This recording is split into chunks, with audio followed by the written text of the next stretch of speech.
Assalamualaikum warahmatullahi wabarakatuh. Saya memiliki KP dengan NIM 12032110014.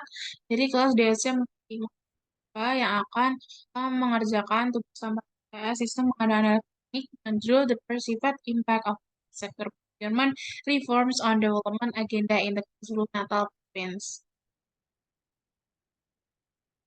Nah, di sini ada latar belakang dari permasalahan yang akan saya bahas. Jadi, public procurement ini menjadi daya beli yang sangat besar, mencakup pengeluaran yang tinggi, yang kedua adalah praktisi.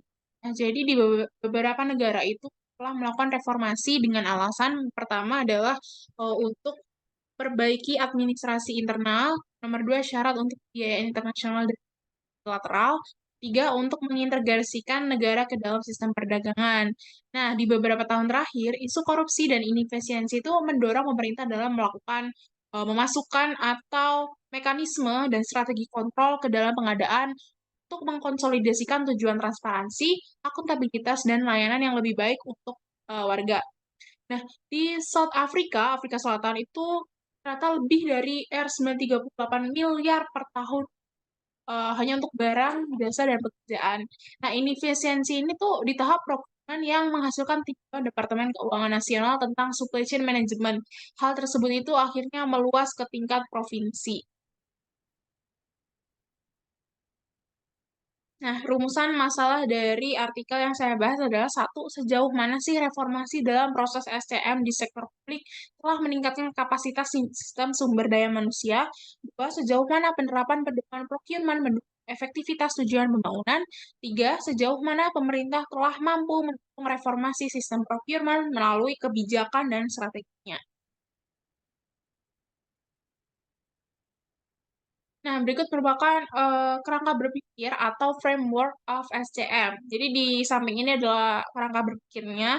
Nah, manajemen permintaan demand itu memastikan bahwa pemasok dapat diterima bersumber. Manajer akuisisi ini, acquisition, itu memastikan kepatuhan barang dan jasa dengan preskrip SCM yang relevan. Lalu, manajemen logistik itu menangani aliran barang antara titik asal dan titik konsumsi untuk memenuhi beberapa persyaratan. Lalu, aspek manajemen disposal itu menyediakan sistem yang menjamin penentuan strategi disposal dan pelaksanaan disposal fisik sesuai dengan penerapan yang ditetapkan. Maaf, dengan peraturan yang telah ditetapkan.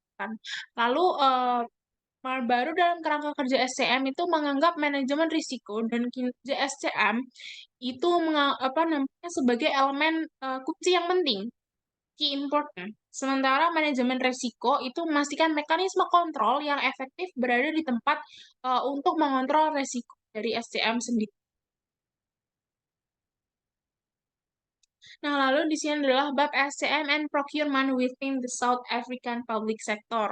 Nah, public procurement itu punya potensi untuk mencapai manfaat ekonomi dan sosial, termasuk penciptaan lapangan kerja terampil, kebutuhan ekonomi yang domestik yang kuat, lalu memfasilitasi akses ke peluang kontrak bagi usaha kecil dan menengah, menciptakan lapangan kerja, membantu memberikan kemakmuran bersama di negara berkembang.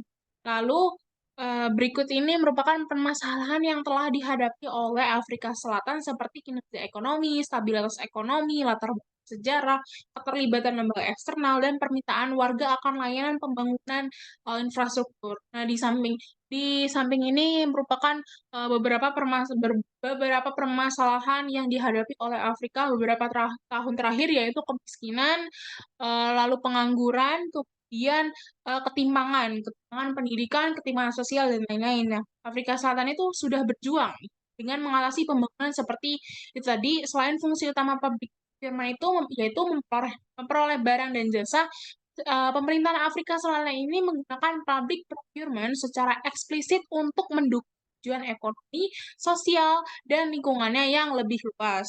Lalu penggunaan strategis public procurement itu oleh pemerintahan Afrika Selatan untuk tindakan afirmatif merupakan contoh yang baik dalam mengejar agenda pembangunan sosial ekonomi yang lebih luas.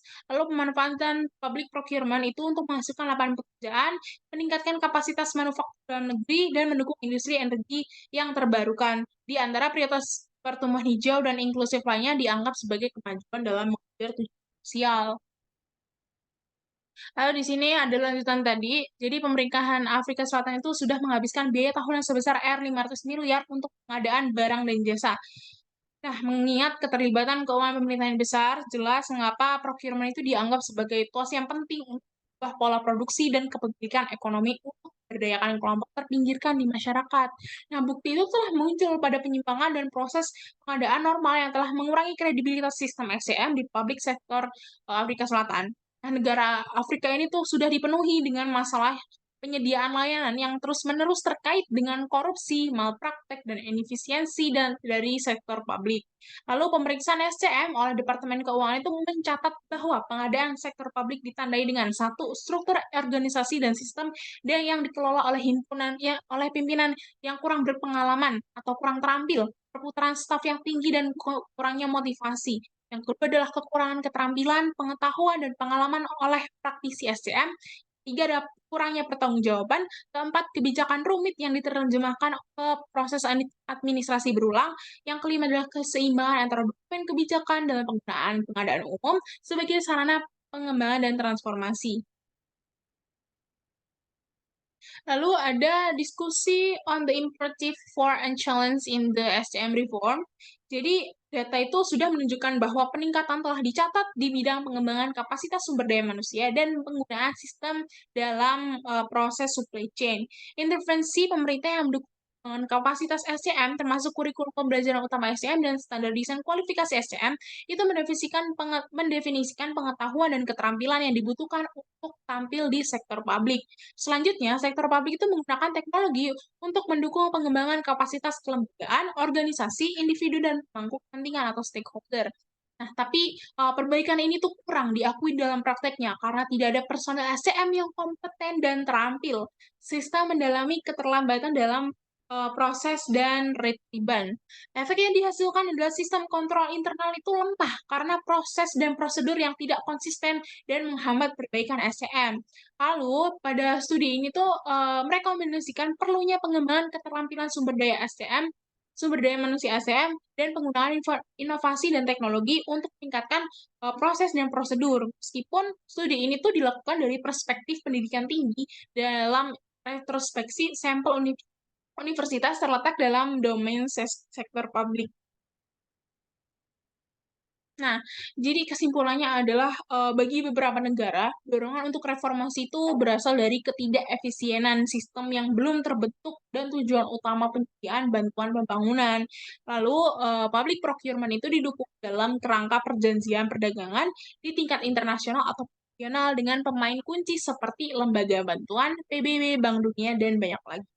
Nah, lalu public sektor di Afrika Selatan itu pada awalnya mencerminkan warisan apartheid dan kemudian direformasikan ke arah tantangan pembangunan yang mendesak dan emansipasi dari kelompok-kelompok yang kurang. Nah, tujuan dari adanya studi kasus ini atau penelitian ini adalah dipenuhi dengan temuan yang berkontribusi pada badan pengetahuan dalam reformasi pengadaan sektor publik. Tapi berbagai faktor seperti kapasitas yang tidak memadai, mekanisme kontrol yang tidak efektif, ketidakkonsistenan sistem, kekhawatiran akan kualitas dan korupsi terus mengganggu tujuan pencapaian potensi inisiatif reformasi SCM.